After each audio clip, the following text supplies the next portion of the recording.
Good morning, good afternoon, and good evening whenever you are reading. My name is Mr. Dom, and today we're going through chapter 24, Barnstorm Anderson. Just when you think you've got it figured out, everything changes. First, life's about scoring touchdowns, shooting baskets, hitting home runs, until you get injured for the rest of middle school, which might as well be 500 years. Then life's about having a sweet row of 37 puffy tails, three times as many as anybody else, but pretty soon, nobody cares about that either. Now it's all science all the time. My head is stuffed so full of facts that I can't blow my nose for fear it'll come out paradichlorobenzene. I've stopped watching TV because any new information going in might push out something that's already there. My parents think I'm nuts. I think I'm nuts. I'm definitely not me anymore. But when that test happens, I'm going to be ready. Then life changes again. On test day, I thump out of the house, swinging on my crutches, just in time to see the school bus disappearing around the corner. Hey! I'm so shocked that for a second I forgot about my injury and tried to sprint after it, landing face first on the sidewalk. By the time I pick myself up again, the bus is out of sight. No! My eyes turn back to home.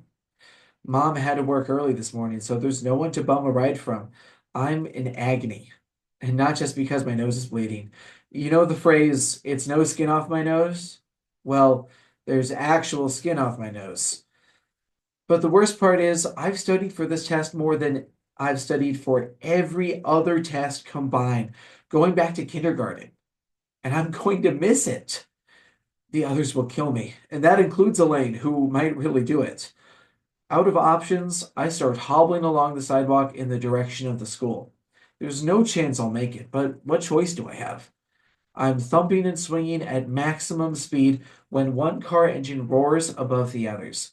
From our many field trips to Terra Nova Motors, I recognize the sound of a broken muffler. An old pickup truck is zooming along in the right lane, passing cars on the inside. To my surprise, I remember from my Vuvuzela dumping days, it's Parker's pickup. I spot him behind the wheel, behind some old lady in the passenger seat. Saved. Without thinking, I step into the road, waving both crutches over my head.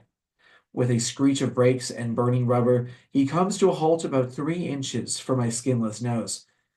Parker rolls down the window. Get out of the way, Barnstorm. I'm in a hurry. I yank open the passenger door. Me too.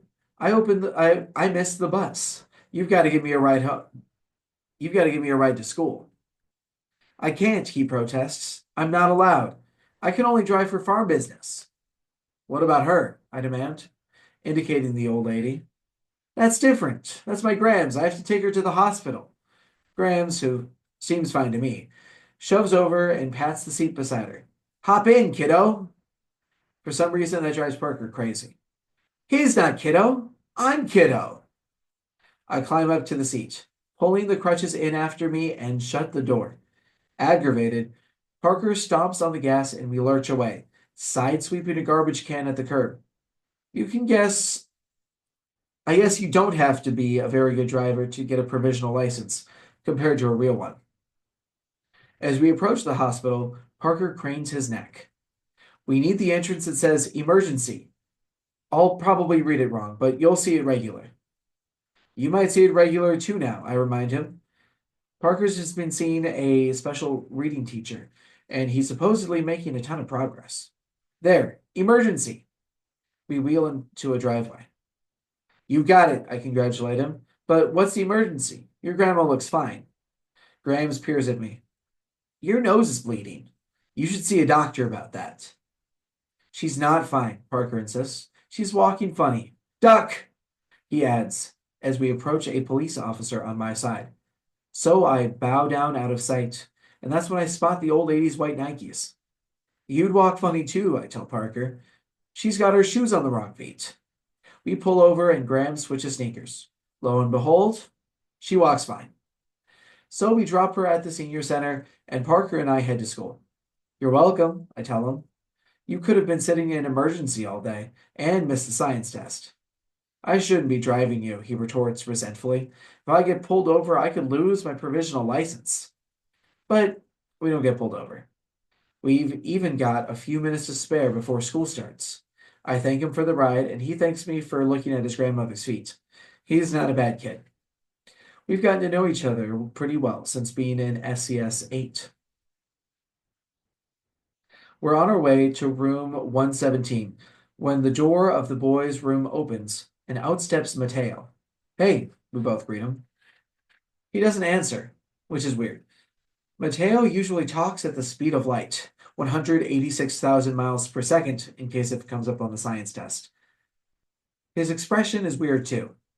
Embarrassed? Upset? I look down. The kid is standing in a puddle. Water drips from his clothes and even the tips of his fingers. I'm mystified. Dude, why are you all wet? My answer comes when three big guys emerge from the bathroom, shoving each other and laughing. I know them.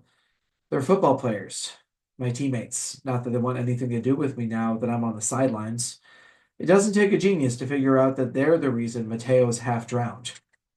The biggest of them, Faulkner, stares in my direction. Anderson, he mumbles, and starts away. I stick out a crutch and stop him. Get the others, I tell Parker. He runs off in the direction of room 117, and I turn back to my former teammates. Real nice. Picking on a kid 10th your size, 3-on-1. Like you never did it, sneers another of the three, Karnowski. I did it once, last year. It was stupid. I just wanted to prove my aim was better than Karnowski's. The trick is to stick your finger in the faucet and direct the stream of water with deadly accuracy at the target. But when I saw the kid I hit dripping and miserable, I never did it again. Besides, I didn't know that kid. I know Mateo. So you've got nothing to say, Faulkner grunts. What's this dweeb to you anyway? His name is Mateo, I say stubbornly. I hear footsteps in the hall behind me, Parker leading the rest of SCS 8. I don't actually see them, but I know they're there. My attention stays focused on the three football players. Faulkner looks unsurprised. Faulkner looks surprised. Wait, you're with them? The Unteachables? They're better friends than I ever had when I hung out with you, I spit back. Karnowski kicks the crutch out from under my left arm, knocking me off balance. Raheem catches me just in time to keep me from hitting the wet floor. Aldo leaps forward and shoves Karnowski back against the wall. It's a dumb move. Typical Aldo. Karnowski is as mean as they come, and Aldo isn't nearly as tough against real people as he is against lockers, which don't hit back. Sure enough, the third kid, Bellingham, takes a swing at Aldo, and I'm thinking, here we go. But Aldo ducks, and a big body steps into the path of the flying fist. The heavy blow lands on Elaine's shoulder.